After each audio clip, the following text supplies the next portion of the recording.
அஸ்ஸலாமு அலைக்கும். இன்றைக்கி நம்ம கிறிஸ்பியான உருளைக்கிழங்கையும் ப்ரெட்டையும் வச்சு தான் ஒரு டிஷ் செய்ய போகிறோம். அதுக்கு நம்ம ஒரு 3 உருளைக்கிழங்கு எடுத்து அதை நல்லா வேக வச்சுக்கணும். வேக வச்சு அதை நல்லா மசிச்சு விட்டுக்கோங்க. மசிச்சுட்டு அதில் வந்து மிளகாத்தூள், மஞ்சத்தூள், ஜீரகத்தூள், கொஞ்சமாக பெருங்காயத்தூளும், அதுக்கப்புறம் டொமேட்டோ சாஸு, இஞ்சி பூண்டு பேஸ்ட்டு, கொஞ்சமாக கஸ்தூரி மேத்தி இதெல்லாம் போட்டு நல்லா மசிச்சு எடுத்துக்கோங்க. கொஞ்சமாக மட்டன் மசாலாவும் போட்டுக்கோங்க. அப்போ தான் கொஞ்சம் டேஸ்ட் நல்லாயிருக்கும். அதை போட்டு அதில் வந்துட்டு நம்ம என்ன பண்ணலாம், மிக்ஸ் பண்ணி வச்சுருக்கிறது வந்து ப்ரெட்டில் ஃபுல்லாகவே ஃபில் பண்ணி வச்சுக்கோங்க.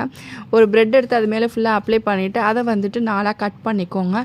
கட் பண்ணிவிட்டு நீங்கள் மைதா மாவு அப்படி இல்லாட்டி கார்ன்ஃப்ளவர் மாவு ஏதாவது ஒன்று தண்ணியில் கலந்து எடுத்து வச்சுக்கோங்க. அதில் டிப் பண்ணி ப்ரெட் க்ரம்ஸ்லாம் டிப் பண்ணிவிட்டு அதை நல்ல நம்ம மிதமான எண்ணெயில் சூடு பண்ண எண்ணெயில் போட்டு ஃப்ரை பண்ணி எடுத்தால் அவ்வளோதான். இன்றைக்கி இஃப்தார் எங்கள் வீட்டில் இதுதான் ஸ்பெஷல். பிடிச்சிருந்தால் லைக் பண்ணுங்கள், ஷேர் பண்ணுங்கள், சப்ஸ்கிரைப் பண்ணுங்கள். அதோட இது வந்துட்டு நம்ம வெறும்னே சாப்பிட்டா அந்தளவுக்கு டேஸ்ட்டாக இருக்காது. அதுக்கு நம்ம கொஞ்சம் சைடிஷ்ஷாக நம்ம ஏதாவது டொமேட்டோ சாஸும் அப்படி இல்லாட்டி மயோனஸும் வச்சு சாப்பிட்டோம்னா செம்ம டேஸ்ட்டாக இருக்கும். பாய். அஸ்ஸலாமு அலைக்கும்.